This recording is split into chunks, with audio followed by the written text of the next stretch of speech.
Let's talk about RefWorks. RefWorks is a citation management tool subscribed to and offered to you by the library. RefWorks allows you to create your own personal account and track the resources you find while conducting research. Once you have resources in your account, you can use RefWorks to relocate them, organize them, and create citations in a bibliography. Let's get started. To create an account, start from the library's homepage. Click Library in the gray navigation bar, and RefWorks is under My Accounts. Click Create Account and enter your UNF email. Once you've entered your email, you'll hit check, go through the process to create your account, then you can get started. Once you have an account, you need to start adding resources. Let's start by adding some resources from OneSearch. Starting from a results list in OneSearch, you can choose an individual resource that you think you might use for your research topic.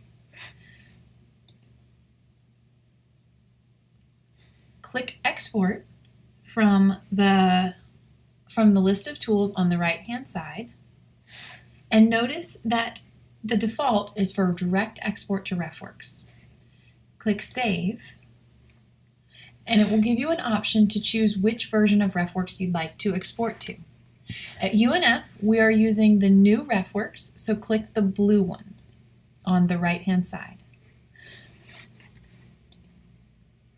Sign in with your new account, and it will import the information from that one resource into your RefWorks account. Click OK to view your last imported folder. This is the information that I just found from my resource in OneSearch.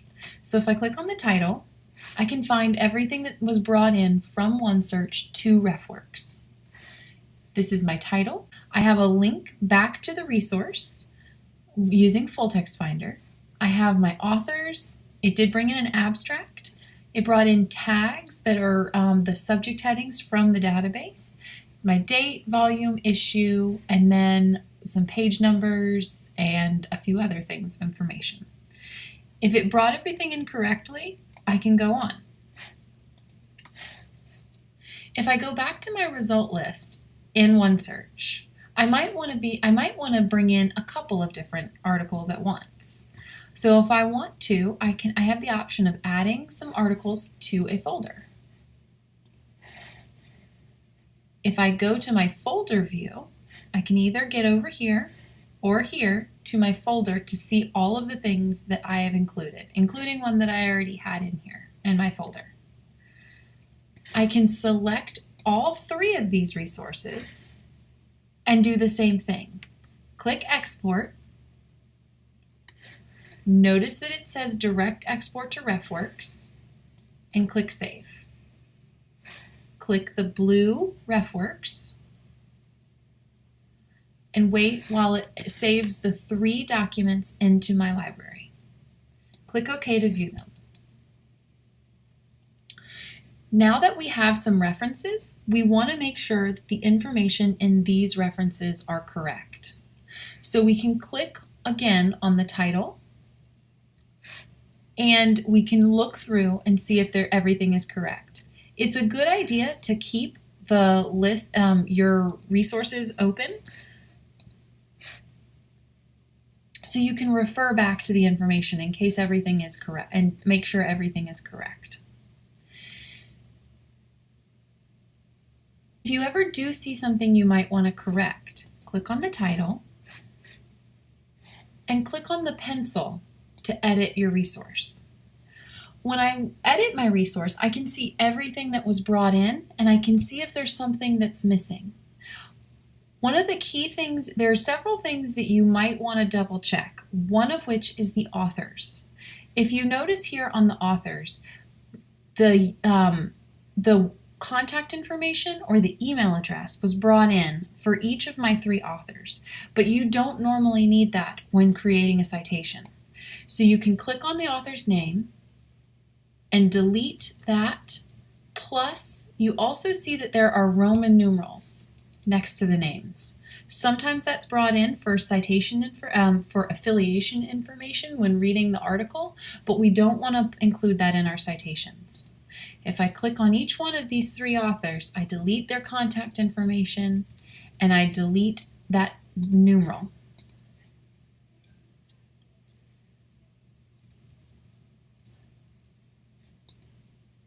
You can see it brought in the summary of the article. Your citation style probably will not use this field, but it's helpful for you to have this in case to help you remember what this article was about when you go back a few days later and want to reference it.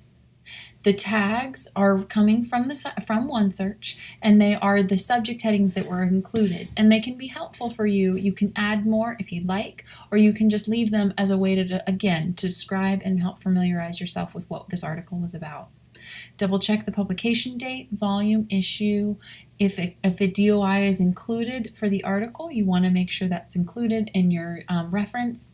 The URL, if in case your citation style needs that. The journal name, the pages, and anything else that you might need. If you notice a field is missing, you can go to add more fields and search to see if and add any field that you might need. I'm going to save that reference, and then it should have gotten rid of that extra information that I don't need in my resources. In order, one of the nice things about RefWorks is the ability to organize your resources into folders. There is an option over here to see the folders you have, and you can see that I already have folders in my account. I have the option to click all 4 of these, and I can assign them to a folder. One that I've already created one for student success. If you wanted to create a new folder, you have that option down here. I click student success and I apply. Those 4 documents have been added to my current folder, and I now have 9 instead of 5. If I click on the folder, I can see everything that I have imported into this folder, and now I can move forward with them. So let's create a bibliography. To create a bibliography, I go up here to the top and I click Create Bibliography. But let's click Create Bibliography. This has automatically created a bibliography from the 9 articles that I had in my Student Success folder. You can see up here, it has chosen by my default citation style is APA 6th. If you want to change your citation style, click the down arrow. You can look through your most recent styles. So if I wanted to look at MLA 8th edition, it will automatically reformat my document into what it would look like if I were using MLA 8th edition. You can note the changes to authors' names, to capitalizations, and to changing the order of the information within the citation. If your citation style is not showing in your list of most recent styles, type it in. And you can see it starts to show you other editions that you might want to use. So there may be more than one edition of your specific citation style. So usually you want to use the most recent one. In this case, it would be the 8th.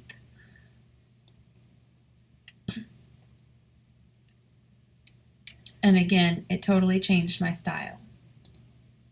So I pick whichever style that I'd like to use.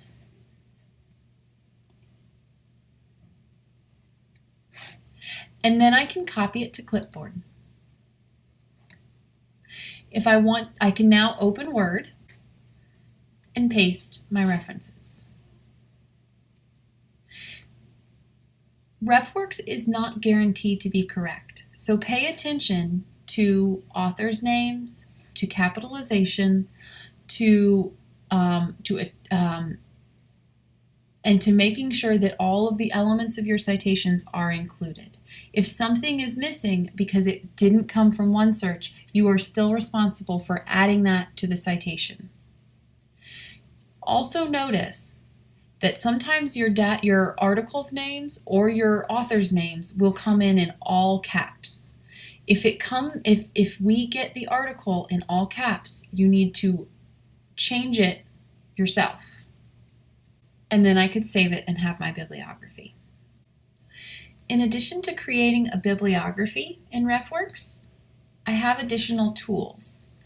Go back to the page and go back to the main page of RefWorks, click Tools, and scroll to see an option, one of the tools called either Cite in Microsoft Word or Cite in Google Docs. Depending on which word processor you use to create your papers, get the add-on or download and install the plugin to allow you to create in-text citations while you're writing a paper. I've got mine on Google Docs that I'll just demonstrate right now. So I went to Google Docs where I have some words written, and I can go to my add-ons, go to ProQuest RefWorks, click Manage Citations, and you can see the references from my account. My account is already synced, and I can go navigate to my Student Success folder and find all 9 articles that I've included in my Student Success folder. I can go to the end of a sentence and say I want to cite this particular sentence for that particular reference. It adds in my citation and in whatever format in whatever citation style I'm already using. If this citation style, it looks like this is for MLA, if this is not the one that I wanted to use, or if I wanted to change something else about that particular citation, I can go, instead of doing cite this, I can say edit in Cite, where I can see the citation style that I've chosen by default. I can change it just like I did in original RefWorks.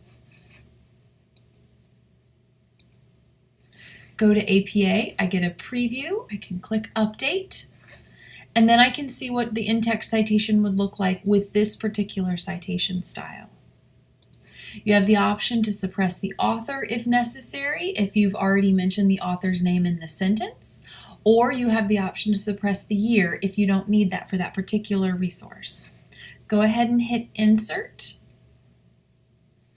And now I have a different citation style, and I have my references down here. I can continue to add references for everywhere I might need it and watch my reference list get built as I'm writing my paper. So that's a good introduction to RefWorks. We hope that you'll use this resource as you're writing and as you're finding research, updating your account, making sure that the references are correct, and then creating bibliographies. If you ever have any questions about using RefWorks, feel free to make a research consultation with one of our librarians. Thanks.